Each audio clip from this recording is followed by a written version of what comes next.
ಎಲ್ರಿಗೂ ನಮಸ್ಕಾರ. ಎಲ್ಲರೂ ಹೇಗಿದ್ದೀರಾ? ಬನ್ನಿ ಪಟಾಪಟ್ ಅಂತ ದಿಢೀರ್ ಸಾಂಬಾರು ಹೇಗೆ ಮಾಡೋದಂತ ನೋಡ್ಕೊಂಬರೋಣವಾ.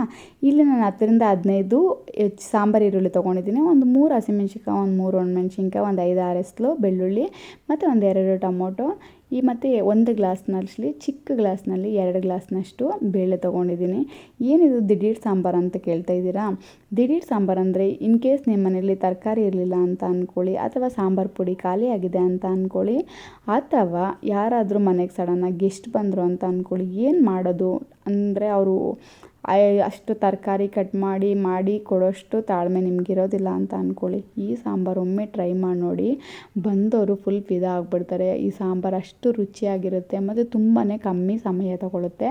ಇವಾಗ ನಾನು 1 ಚಮಚನಷ್ಟು ನೀರು ಹಾಕ್ಕೊಂಡು 2 ಟೊಮೊಟೊ ಮತ್ತು 3 ಹಸಿಮೆಣ್ಸಿನ್ಕಾಯಿ, ಸ್ವಲ್ಪ ಜೀರಿಗೆ ಮತ್ತು ಬೆಳ್ಳುಳ್ಳಿ ಮತ್ತು ಸ್ವಲ್ಪ ಎಣ್ಣೆ ಮತ್ತು ಸ್ವಲ್ಪ ಅರಿಶಿನ ಹಾಕ್ಕೊಂಡು 3 ವಿಷಿಲ್ ಕೂಗಿಸ್ಕೊಂಬರೋಣವಾ. ಇವಾಗ 3 ವಿಷಿಲ್ ಕೂಗಿದೆ.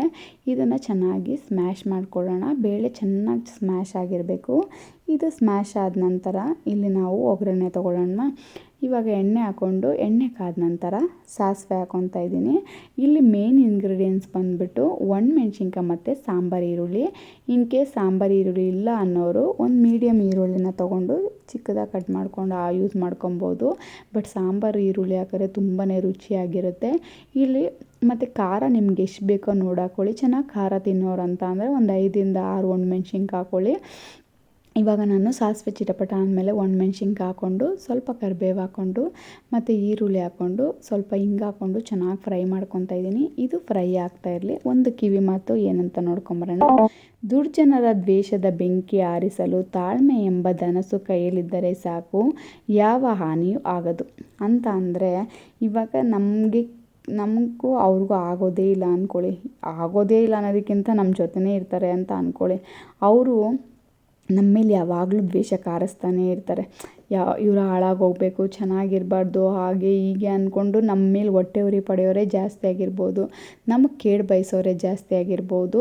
ಅಂಥವ್ರಕ್ಕೆ ನೀವು ಪ್ರತಿಕ್ರಿಯೆ ನೀಡೋದಕ್ಕೆ ಹೋಗಬೇಡಿ. ಏನೇ ರಿಯಾಕ್ಟ್ ಮಾಡಿದರೆ ನೀವಾಯಿತು, ನಿಮ್ಮ ಕೆಲಸ ಆಯಿತು ಅಂತ ನೀವು ತಾಳ್ಮೆಯಿಂದ ಇದ್ದರೆ ಖಂಡಿತ ಅವ್ರ ದ್ವೇಷದ ಬೆಂಕಿಯಲ್ಲಿ ಅವರೇ ಸುಟ್ಟೋಗ್ತಾರೆ ಅನ್ನೋದೇ ಇದೊಂದು ಕಿವಿ ಮಾತಾಗಿತ್ತು.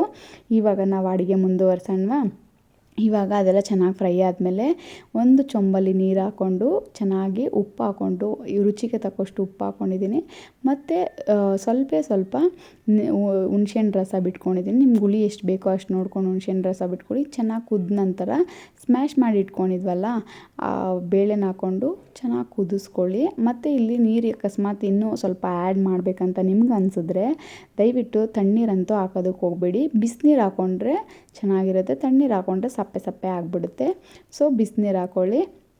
ಇದಾಗಿತ್ತು ನಿಮ್ಗೆ ಇವತ್ತಿನ ಕಿವಿ ಮಾತು. ನಿಮ್ಗೆ ಇಷ್ಟ ಆಯಿತು ಅಂತ ಅಂದರೆ ಖಂಡಿತ ಈ ರೆಸಿಪಿನ ಒಮ್ಮೆ ಟ್ರೈ ಮಾಡಿ ನೋಡಿ. ನಿಜವಾಗ್ಲೂ ಟ್ರಸ್ಟ್ ಮೀ, ಎಷ್ಟು ಟೇಸ್ಟಿಯಾಗಿರುತ್ತೆ ಅಂತ ಅಂದರೆ ನಿಮ್ಮ ಕೈಯಲ್ಲಿ ತಿಂದವರು ಇನ್ನೊಮ್ಮೆ ಮಾಡಿಕೊಡಿ ಅಂತ ಕೇಳೋಷ್ಟು ರುಚಿಯಾಗಿದೆ. ಈ ವಿಡಿಯೋ ನಿಮ್ಗೆ ಇಷ್ಟ ಆಗಿದ್ದರೆ ಲೈಕ್ ಮಾಡಿ, ಶೇರ್ ಮಾಡಿ ಮತ್ತು ಸಬ್ಸ್ಕ್ರೈಬ್ ಮಾಡ್ಕೊಳ್ಳಿ. ಲಾಸ್ಟಾಗಿ ಕೊತ್ತಂಬರಿ ಉದುರಿಸ್ಬಿಟ್ರೆ ಬಿಸಿ ಅನ್ನಕ್ಕೆ ಸ್ವಲ್ಪ ತುಪ್ಪ ಹಾಕ್ಕೊಂಡು ತಿಂತಾಯಿದ್ರೆ ಹಬ್ಬ ಸ್ವರ್ಗ ಅಂತಲೇ ಹೇಳ್ಬೋದು. ಇವಾಗ ಇಲ್ಲ ಅಂತ ಅಂದರೂ ಇಡ್ಲಿಗೂ ಹಾಕ್ಕೊಳ್ಬೋದು, ಸೂಪರಾಗಿರುತ್ತೆ. ಮತ್ತು ದೋಸೆ ಇದೆಲ್ಲದಕ್ಕೂ ಒಳ್ಳೆ ಕಾಂಬಿನೇಷನ್ ಅಂತಲೇ ಹೇಳ್ಬೋದು. ಈ ಸಾಂಬಾರು ಕೇವಲ 10 ನಿಮಿಷದಲ್ಲಿ ಆಗುತ್ತೆ. ವಿಡಿಯೋ ನೋಡಿದ್ದಕ್ಕಾಗಿ ಎಲ್ಲರಿಗೂ ಧನ್ಯವಾದಗಳು.